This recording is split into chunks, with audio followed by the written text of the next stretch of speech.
And we will start from the beginning. We will not start from the beginning because my computer's not doing what it's supposed to do. It's one of those days today, isn't it? Is that because I've got it up in 3 times or something? Yay! Is that working? So, I'm Marion and my organisation supports students who use AAC in mainstream schools. Hello, I'm Marion. I was one of Candle's first students. Can you hear that at the back? Yeah. Good. We're going to start by telling you a bit about Adam's first year at secondary school. So, in his first year, he did that essay, you know, the one that everybody does, what I did in my holidays. And his essay, which I can remember to this day, was I went to Camelot, it was fun. And you had a combination, didn't you, a communication book, some signs, not very much spelling, to write that essay. So it was quite low level. Probably even below what we would now consider year 1.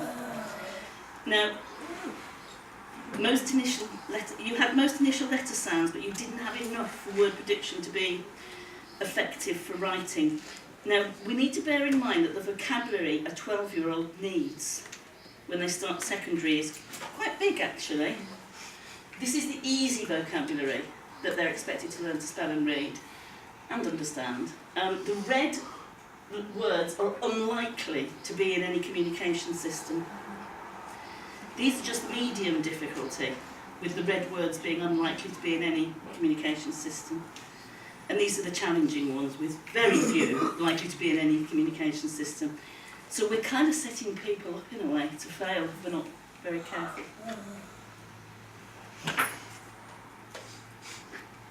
I revisited Key Stage 1 literacy in Year 7.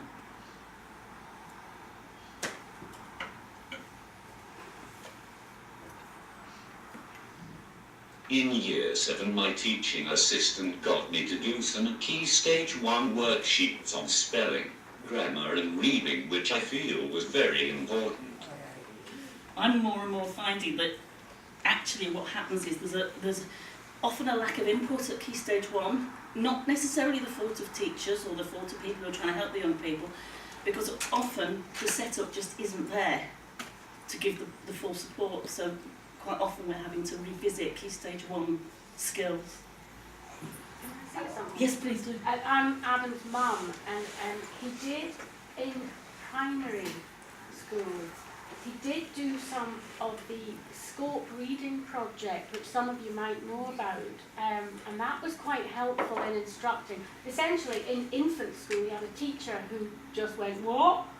and a very dedicated teaching assistant who had no idea, but boy, did she really try and get it right. And then in juniors, it got better. Marion wasn't, Candle wasn't around at that point. And there was a language teacher that did come in. I know they did a lot of CVC words and PAT and various things to try and instill some sort of phonic, you know, that whatever these things instill, you know, phonic awareness and these short words. But that did go on for a long time. That was just to say that that's what he'd done before.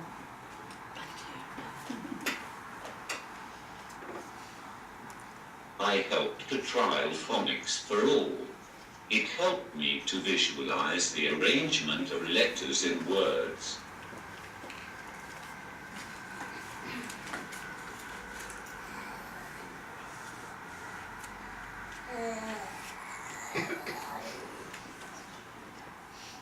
When I was 13, Marion here devised a grade 2 package called Sound and Say, which helped me to identify the second letters in words to improve my use of word prediction. I'll just explain how it works. So you go to the first letter, and instead of jumping to word prediction, it jumps to all the possible second letters there might be, and then to a whole page of word prediction.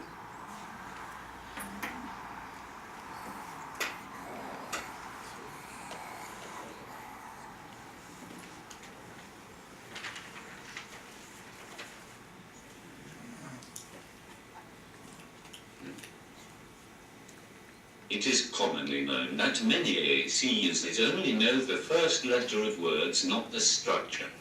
Sound and Say helped me to write fluently because it trained me to recognize the structure of words. Sound and Say also helped me to speed up my typing with more efficient use of word prediction.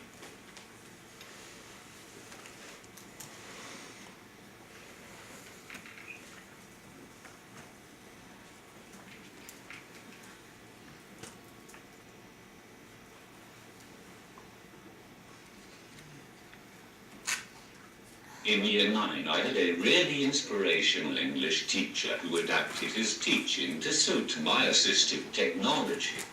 My word prediction system learned the topic words so that I could write the essays more quickly. Marion, the TAs and my teachers did some work with me on thinking skills in Year 9.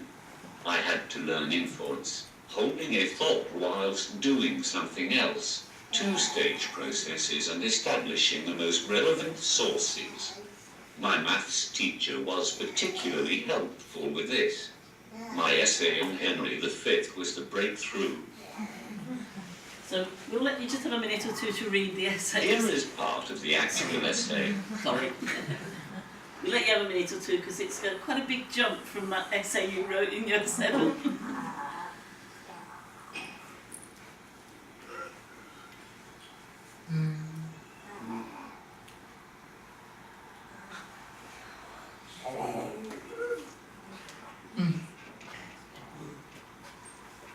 Noting that you still have got some spelling errors in there.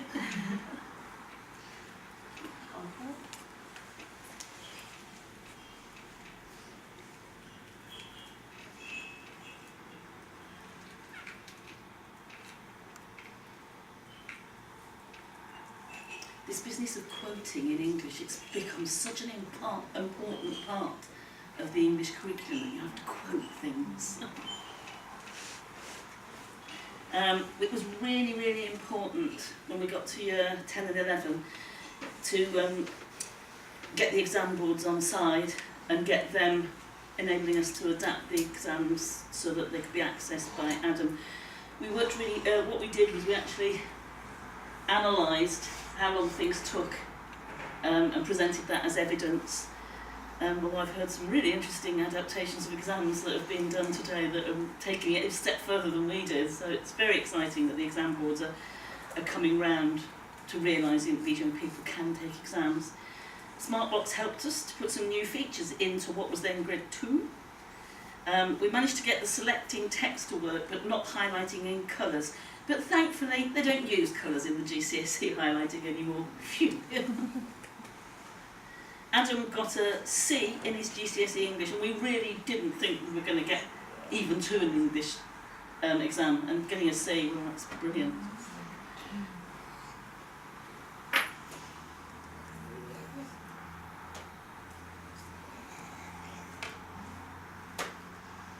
I am now completing a 5,000-word essay for the extended project qualification.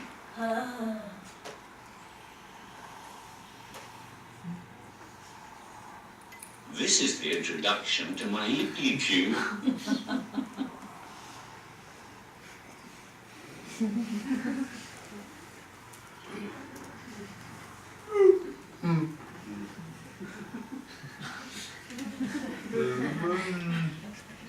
Even I've started having an interest in certain service stations now.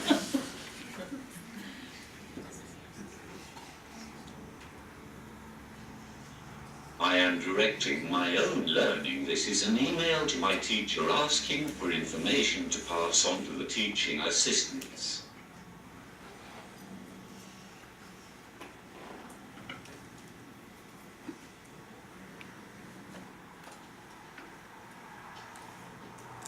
A final word on access. This is me using SnapRead to listen to text on the computer.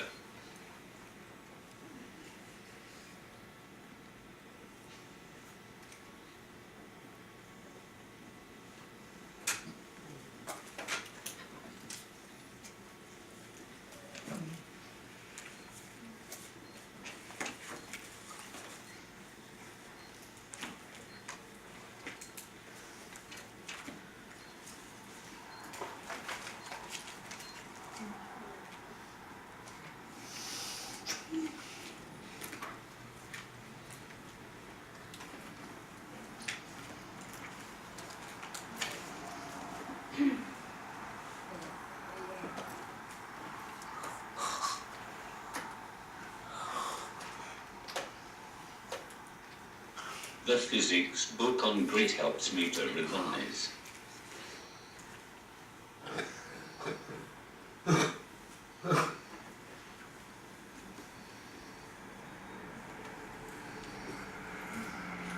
So our teaching assistants actually do sit there and key in the entire physics book, and I had to key it in because we couldn't use OCR for it because there were too many little characters. OCR is where you can snap it into Word, but they had to key the whole thing in.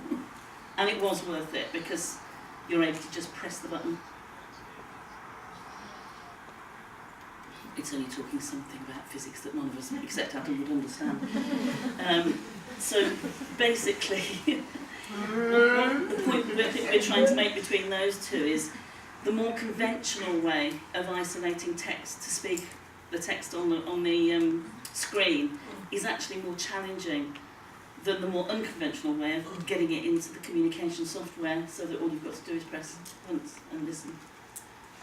I'm going to go straight on if that's okay. Oh no, there's one more bit, and the most important bit. My favourite subject, however, is maths. I achieved a star in A-level maths last year. This is me opening my results with my maths teacher. That's how I found out. I saw it on the local paper.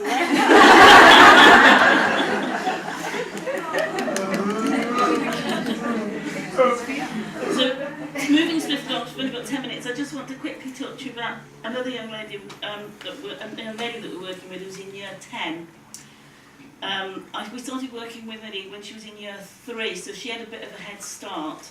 However, she's got other difficulties that make it very hard for her to acquire literacy because she's got some short-term memory issues, so that basically she still, to some extent, relies on her symbols as well as literacy, but she is becoming much more literate. When she was in year 4, she was reliant on multiple choice and this just putting bits of sentences together.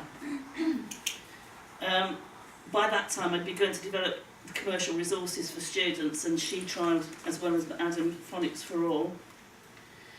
This is a tiny bit of video of her using Phonics for All, which you probably won't hear, but you'll be able to see her amazing eye gaze. She's a really good eye gaze user.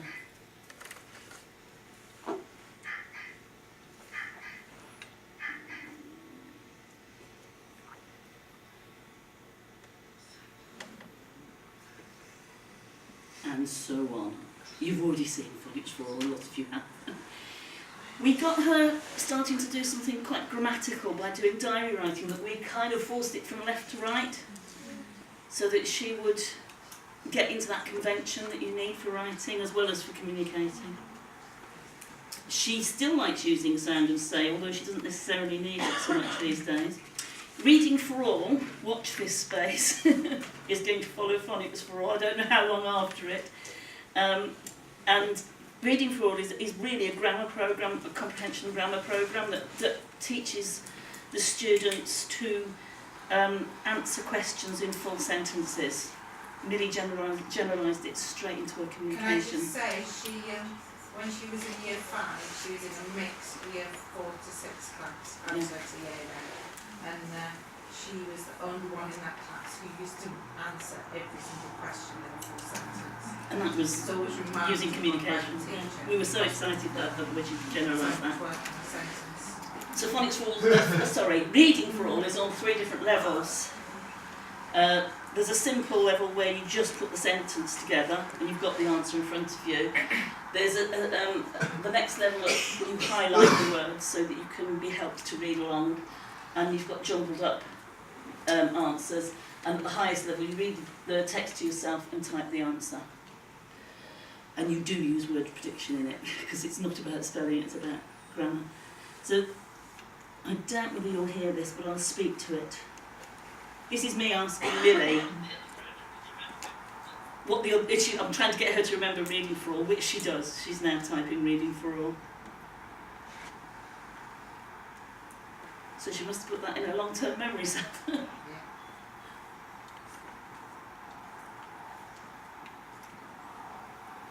So that's her typing Reading for All for me. Something that's recently really helped her and transformed her writing was the idea of putting synonyms behind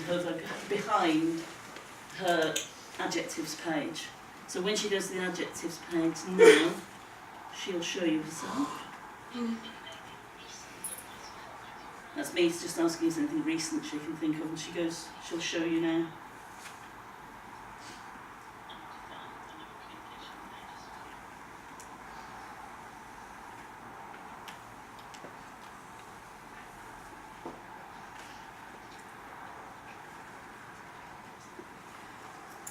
I should say I'd had hoped Millie could be here today, but she's got a boccia tournament tomorrow, so she couldn't be here.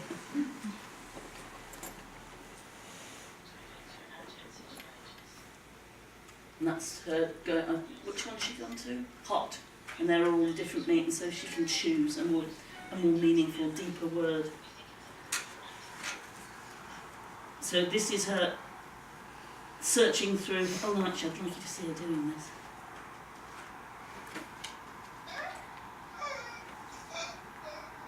She's now gone into her timetable and into her things that she's written, and she's trying to choose a bit of writing to show me.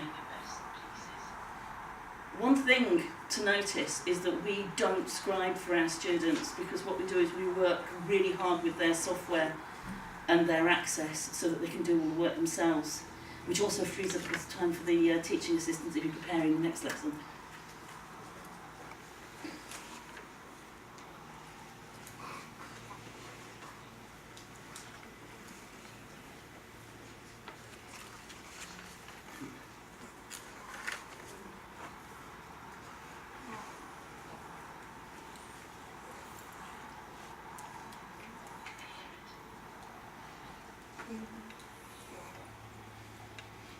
So you can't actually hear that, but there are words in there, like the word humid. She probably wouldn't have thought of using, but because she's got those synonyms, she's now experimenting with much richer language. So the technology doesn't just provide the access, but also the speed. So they need things to be, that they can do really quickly. It's really important that AAC users that are going to mainstream schools get the whole lesson. So what we try and do is we try and commit it to the software in such a way that they can keep up, sometimes even be ahead of the other students in the class because of the way that we've put it together. And it's really important that they have access to the same worksheets that everyone else does. So this worksheet is on the communication device. We don't use the person's communication pages because you can imagine how unwieldy it would get. So we make separate grids for each subject, so that it's a bit like having your own textbooks and your own exercise books. On a practical level, how do you do that? And on a practical level, how do you do that? I mean, obviously we have quite complex worksheets, children working at national curriculum level with very, very challenging access. They have some ability to access their eye gaze, maybe 4,000 to 6,000 page. How on earth would I put the kind of worksheet that I would naturally want to provide that child with onto the grid? well, we use a piece of software that's optical character recognition, so it's scanned in, snapped into Word, and then put on the grid. But if it's got funny characters in it, then or pictures, then they are snapped in separately. So you can actually get it going in quite quickly. But we always recommend 2-to-1 teaching assistants. How do you get something from Word into the grid? Copy and paste. We also don't put, if there was We something... put books on, all books go in grid. Yeah. If there was something which had a lot of text, so say a point on a PowerPoint or something, we would put a summary of that point and then put the text behind, so it So it would come up in the came up in workspace. the workspace and spoke it, but when they looked at a page, they didn't have a full page with millions and millions of words. We do a lot of work with backgrounds as well. So I recently put a cartoon version of 80 Days Around the World into a grid, and it was put on the background and made to speak, so it was exactly looking at the comic. But Millie is very exceptional, I guess. She is very good at it, yeah. But we have got another lad in the same school who does lead larger cells, and we still managed to get his curriculum in there. But you do need extra time, you need prep time, and local authorities will pay for it if you give them the right arguments. You've had 2 to 1 right through, haven't you, in terms of teaching assistants, plus me 12 hours a week as an AAC coordinator. We also recommend that every mainstream school appoints an AAC teacher coordinator, and they must be a teacher because they must understand the curriculum and they must understand AAC. So we provide that service in quite a lot of schools across the UK. Or we'll train an AAC teacher coordinator. So it's expensive, but it's investments in the future of a student who will be able to work.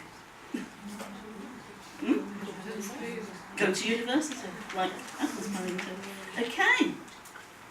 Anything else anyone wants to ask? Adam or Lee or comments or thoughts?